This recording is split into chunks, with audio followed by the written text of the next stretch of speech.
Oh, we're reading. Reg is reg. Gooi. En cut. Today we are visiting Madibri, a nursery and cut flower farm specializing in Protea and other fynbos. The owner and our host is Nico Thuynsma. Nico, tell us how you started this amazing business.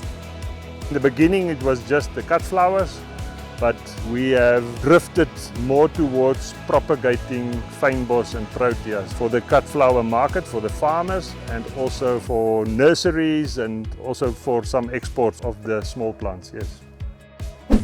Nico, as you were starting out, what was your biggest challenges?